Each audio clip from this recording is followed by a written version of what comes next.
Hey, FlimsyLunchTray here today, and we have another player review, which this time is actually in an operation that 27th February has sit in on the Ultimate Frontier. So I don't always cover operations, but I do feature them from time to time, whether it's a player review or just myself showcasing here. So he's in the Tier 8 Yukikaze, torpedo Japanese destroyer.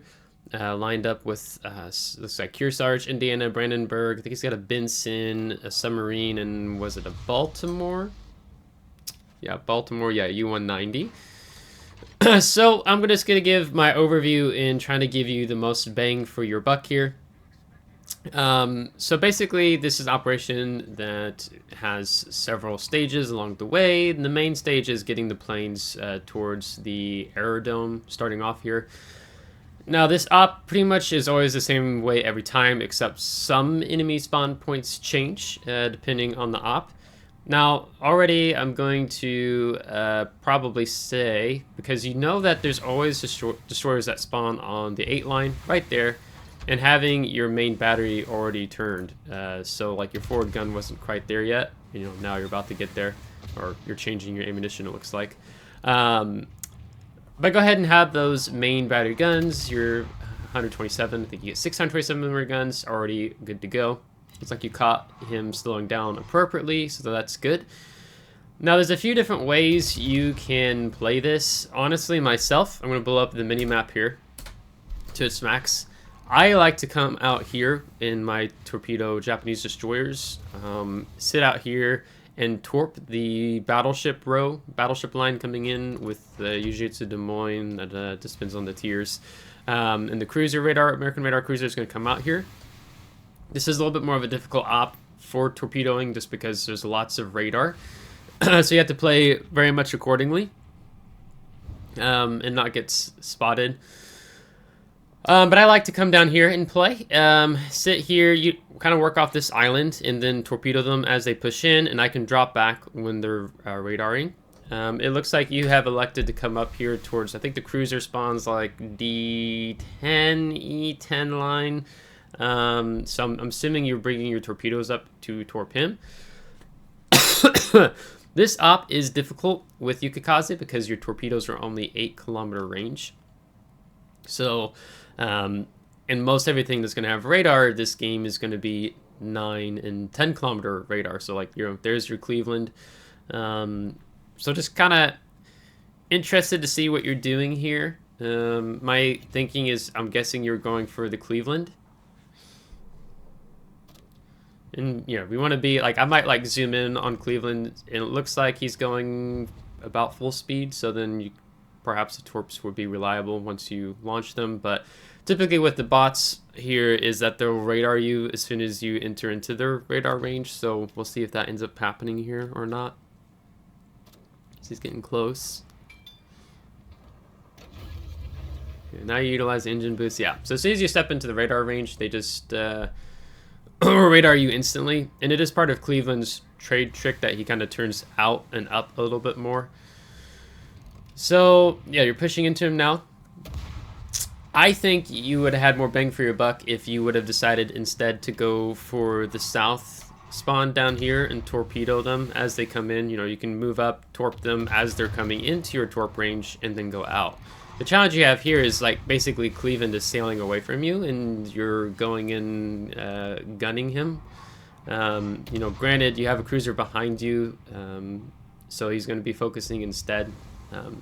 You know, might as well load armor piercing here, or fire your guns in general. So these torps hit pretty hard, so you probably only need 1 rack to start off with, and then you can hang on to the second rack. If he avoids them, then you have another one to go. Because you have another cruiser coming in on you from C8, so I might be looking at the torpedo option on him next. Yeah, so you don't need a second rack on him. Just finish him off with your main battery gun. Or maybe your teammate will help you out here. No, you're out turning your turrets. Nope. That was very close to dying. Alright. I'm going to critique strongly here because you've already lost half your hit points. Granted, you do get the heal circle at D6. But going for Cleveland versus pursuing the battleship line, like playing down here was the better option for you in a Yukikaze. Because if you don't have backup, right? So your Baltimore has already died.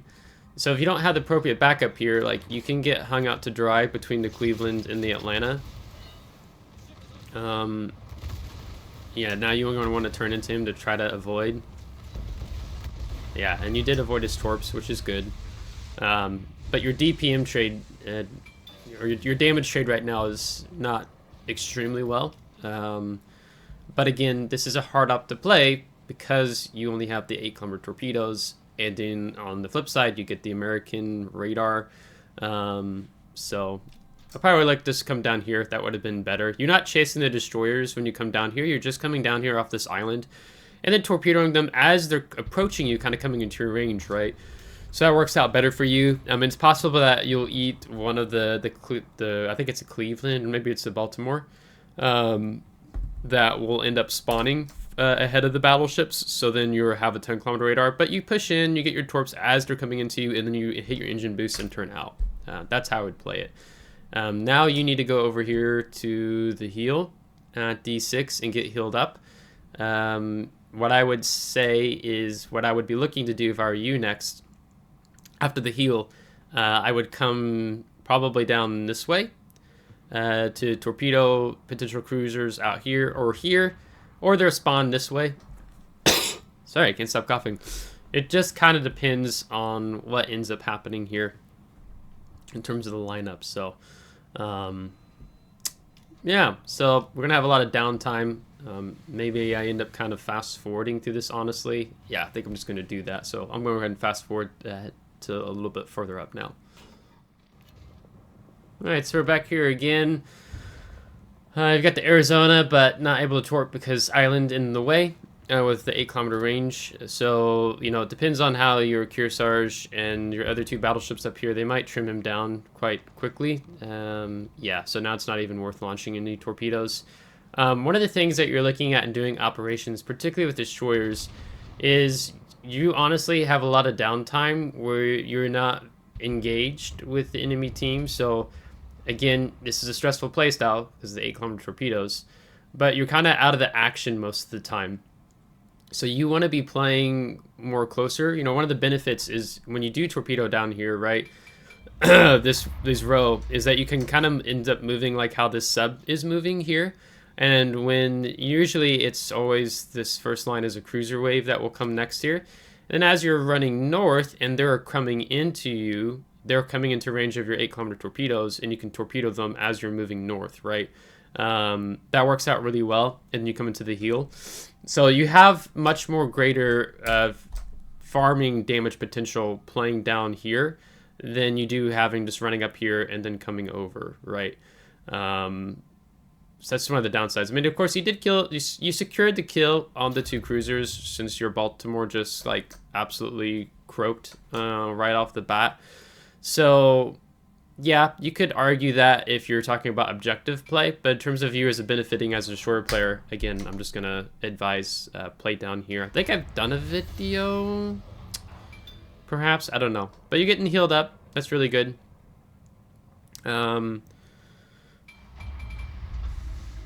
If you're gonna go right, you needed to reverse more, unless you're just gonna go to the left. Yeah, so yeah, I think, are you wanting to go down that way? I'm not sure what you're doing right now, to be honest. So okay, it looks like you are wanting to go out this way. Okay, so that's the better way to go out this way than coming back in down this way, because you're pushing right into head on to the cruisers. So coming off over this way means you can get torpedoes off. Now granted, you have these guys are defending the CV, so you need to be mindful of that as well if you run into any of those enemy destroyers. Alright, I'm going to fast forward again so we get into some action. Okay, resuming the conversation here. You're coming out this direction. I'm kind of wondering what you're up to right now. I mean, you're talking about it in the comments. that the job's harder now for you guys, right? For your team. So if the job's harder and you're down 2 ships, then you need to be kind of in a position more to contribute, because that basically means there's more, there's less players able to contribute to taking out the bots. So I might kind of consider more going in and getting torpedoes off. Now your torpedo reload time is 104 seconds, of course. Yeah, do you have a torpedo reload build? Let's see. Yeah, it's 93.6 seconds if you go for the torp build. So you have done that, so that's good. Because I would argue that by the time you came over here and dumped your torps off, they're going to be reloaded again before you have your next engagement. You've now utilized engine boost. That's a good point. As soon as you left the cap, I would have already activated my engine boost to get down here. Now you can pay attention to these planes on the minimap. Wherever the planes fly out of, that means that's where they're going to spawn. So they're flying down here. So that means enemy team's going to spawn down here. So there you go. If you had utilized, if you're committed to going out like this, you would have, and use your engine boost off the bat, you would have already been a little bit more further down. There's no need for you to go this far out. You can still keep pushing deeper in. I don't know if you're worried about these destroyers, but they're probably more off this direction. So again, the positioning needs work. Okay, wait, what are you going? You're not going back up north and around the islands, are you? Because I'm thinking surely you're trying to set up to torp these guys, I would think.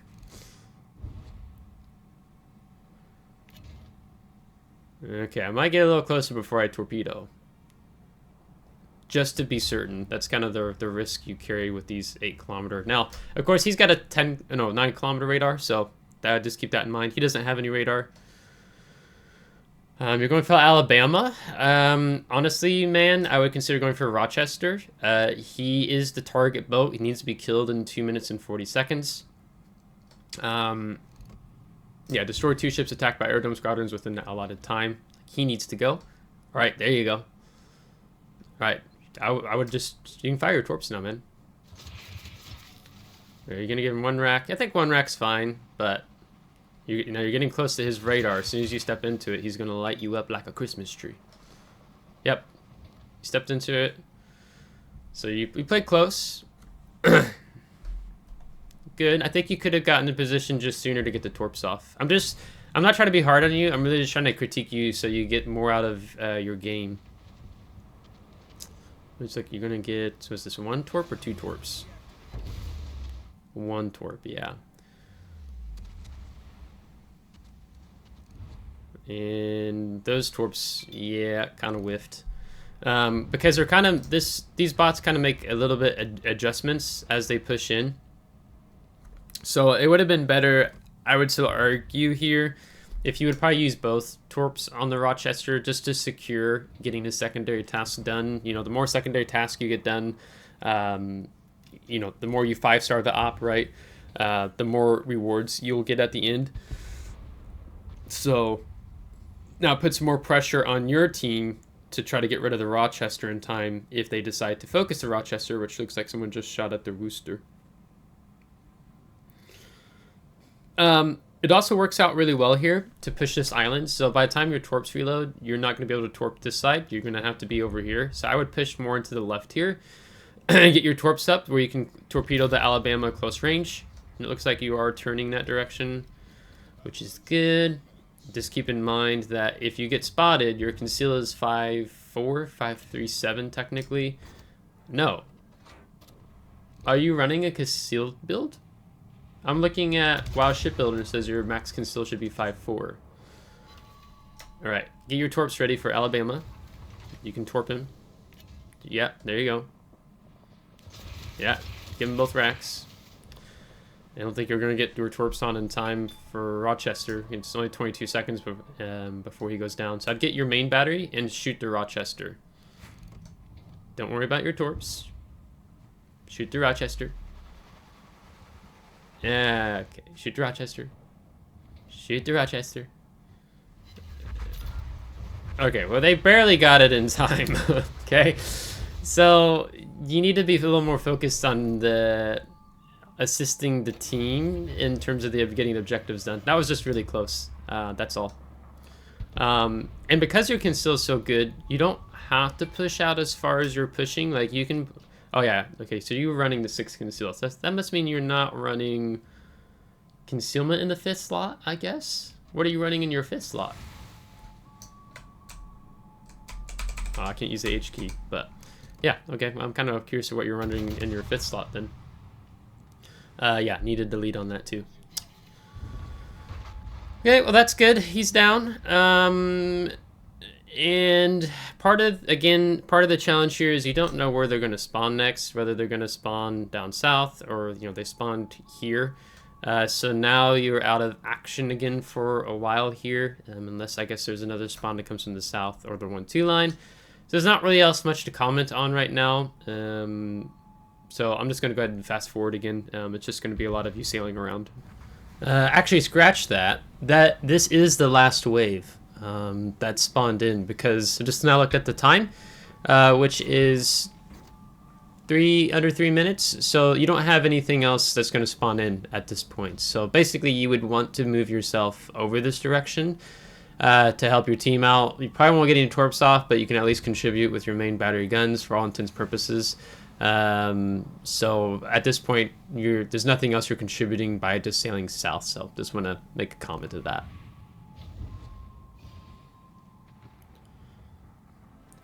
Now, what just happened here is that destroying aircraft carrier Raptor failed. That one you just had to let go because your team just wasn't in a position to work on that at all, since you went down several ships early on. So that's fine to let the Raptor go. Like, sometimes you have to forfeit that if your team's falling apart. Alright, so that's basically the op. So that was where they were last. Okay.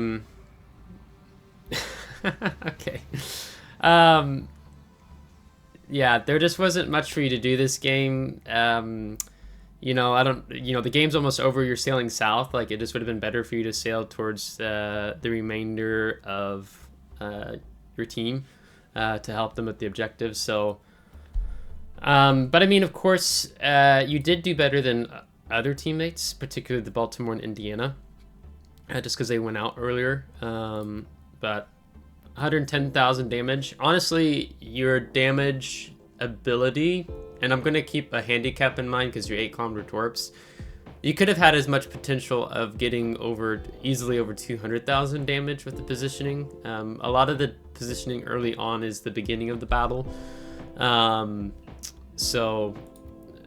Yeah, this is a harder map op to play with 8-kilometer Yukikaze torps and the American radar. This op, when you're playing this kind of boat, encourages you to play more passively, which is, I mean, there's a lot of passive play to an extent, except the rushing of the Cleveland and the Atlanta at the beginning. So yeah, I mean, you did what you could with what you had, but your potential of getting a lot more out of the battle, you only did damage to 5 boats. Like, honestly, it should be like 10 to 12, just because of the earlier waves. So yeah, so I guess that's my commentary on this. I mean, you did okay overall, but with ops, it's like, where they're going to spawn. There's not really much that's going to change. I mean, outside of, yes, some of the spawn points do change on a couple of the waves. Otherwise, you always know there's going to be 2 destroyers starting off. You always know there's going to be a battleship line. The cruisers on the exterior of the map that are going to spawn. There's going to be 4 cruisers that come up mid. There's going to be Whiskey with the 3 to 4 destroyers. There's usually always the Raptor down to the south. So it's just like, there are multiple spawns that what's going to happen every time. So if you're not familiar with them, then that can kind of lead more to the play that we saw here today. So I don't really have more to add on to that. Just consider playing at Battleship Row in the start of the battle, because that will boost your damage a lot there, and positioning well with Yukikaze. So that being said, hope you guys enjoyed today's video. If you did, give it a thumbs up. If you didn't, give it a thumbs down. Subscribe if you want to see more. If you subscribe, thanks so much. I appreciate it. Thank you to my Patreon supporters. Until next time, take care.